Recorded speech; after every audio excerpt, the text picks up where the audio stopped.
नमस्कार साथियों, बालाजी शैक्षणिक संस्थान के ऑनलाइन प्लेटफॉर्म पर आपका हार्दिक स्वागत है। आज हम पढ़ेंगे समुदाय की अवधारणा एवं प्रकार। ठीक है, सबसे पहले पढ़ेंगे समुदाय का अर्थ। समुदाय का अर्थ होता है एक साथ मिलकर सेवा करना। समुदाय का अर्थ क्या होता है? एक साथ मिलकर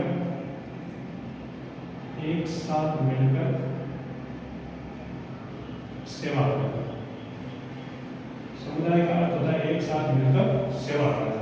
उसके बाद समुदाय की परिभाषा पहले पढ़ेंगे अपन मैकाइवर के अनुसार। मैकाइवर के अनुसार समुदाय सामाजिक जीवन के उस क्षेत्र को कहा जाता है जिसे सामाजिक संबंध द्वारा पहचाना जा सके। मैकाइवर के अनुसार समुदाय सामाजिक जीवन के उस क्षेत्र को कहा जाता है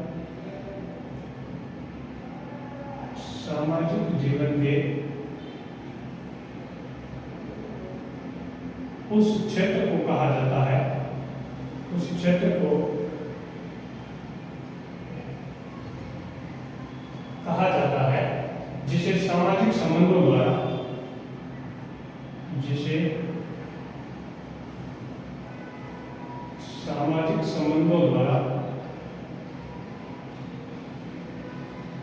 पहचाना जा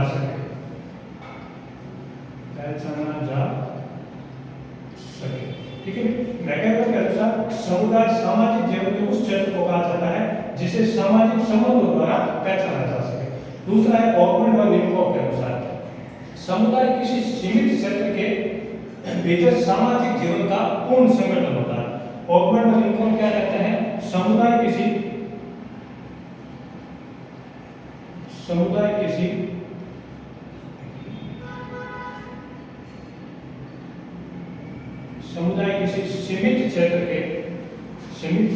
सीमित क्षेत्र के भीतर सामाजिक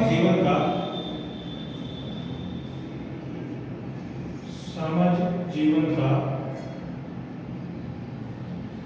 पूर्ण संगठन है। ठीक है, समुदाय किसी सीमित क्षेत्र के भीतर सामाजिक जीवन का पूर्ण संगठन। कोई छोटा सा क्षेत्र है, सीमित क्षेत्र है, उसके अंदर जो सामाजिक जीवन हो रहा है उसका जो पूर्ण संगठन है वो क्या कहलाता है? आपका समुदाय कहलाता है। ये परिभाषा किसने दी? ऑकमैन व निकोल्स ने। उसके बाद डेविस के अनुसार समुदाय एक सबसे छोटा क्षेत्रीय समूह होता है जिसमें सभी सामाजिक जीवन के पहलुओं का समावेश होता है। तो समुदाय एक सबसे छोटा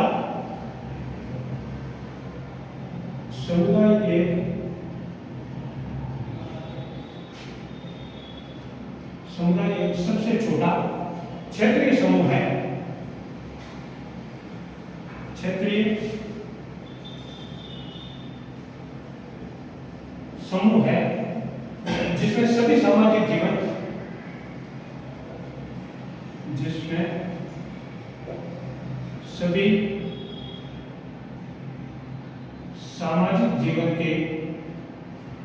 जिसमें सभी सामाजिक जीवन के पहलुओं का समावेश हो।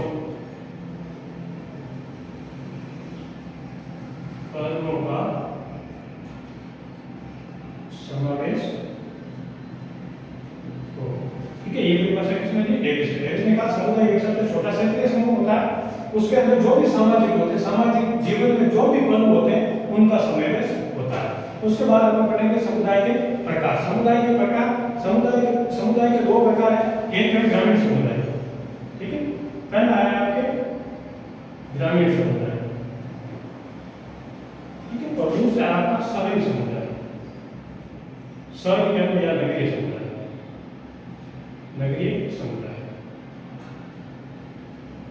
ग्रामीण समुदाय का मतलब क्या होता है? जिसमें रहने वाले लोग गांव में रहते हैं, तो वो समुदाय क्या कहलाता है? ग्रामीण समुदाय। अब ग्रामीण समुदाय की विशेषता क्या क्या है? आपके एग्जाम में इंपोर्टेंट होती है विशेषताएं। तो विशेषताएं आपको क्या क्या लिखनी है?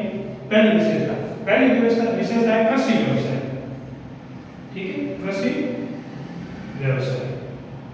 तो ग्रामीण समुदाय के अंदर जो भी लोग रहते हैं उनका प्राथमिक कार्य क्या होता है? कृषि करना। ठीक है, तो उनकी जो अर्थव्यवस्था है, जो भी उनका कार्य है, आर्थिक जीवन है, सामाजिक जीवन, वो किस पे है? कृषि पर है। तो ग्रामीण समुदाय की सबसे बड़ी विशेषता क्या हो जाएगी? कृषि व्यवसाय। उसके बाद है प्राकृतिक निकटता।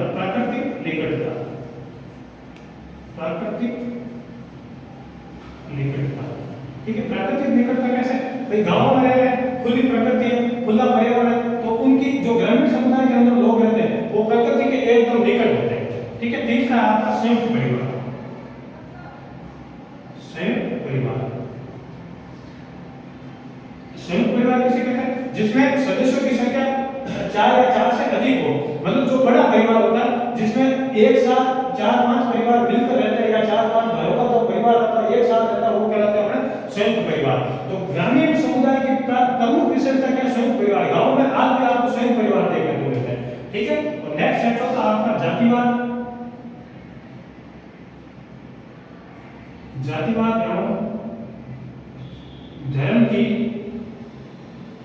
महत्ता, ठीक है। मतलब आज भी ग्रामीण परिवेश में आपको, ग्रामीण समुदाय में आपको जातिवाद मिलेगा, धर्म की महत्ता मिलेगी। मतलब वो अपने धर्म का महत्व समझते हैं, वो अपने धर्म को सबसे ज्यादा मानते हैं, ठीक है। और उसके बाद नेक्स्ट है आपका धर्म एवं परंपरागत बातों पर विश्वास। धर्म एवं परंपरागत बातों पर विश्वास, ठीक है। ग्रामीण परिवार से लोग आज भी अपने धर्म को मानते हैं, अपने जो बुजुर्गों के द्वारा कही गई बातें, जो परंपरा से चलती आ रही बातें, उन बातों पर क्या करते हैं? विश्वास करते हैं। उसके बाद आपका दूसरा आता है शहरी या नगरीय समुदाय। शहरी या नगरीय समुदाय वो समुदाय होते हैं जिसमें जो लोग शहरों के अंदर एक संगठन के रूप में रहते हैं, तो उस प्रकार के जो समुदाय बनते हैं वो कहलाते हैं नगरीय या शहरी समुदाय। इनकी विशेषताएं क्या क्या है? इनकी प्रमुख विशेषताएं, पहली विशेषता है जो आपको जनसंख्या घनत्व अधिक। जनसंख्या घनत्व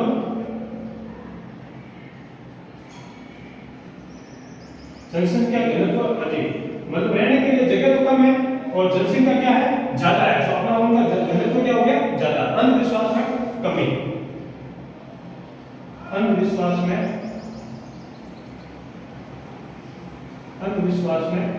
कमी।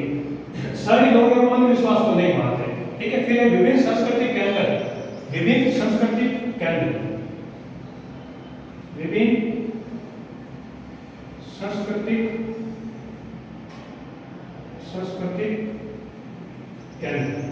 नेक्स्ट है आपका श्रम विभाजन, ठीक है। श्रम विभाजन, श्रम विभाजन मतलब काम का बंटवारा किया हुआ।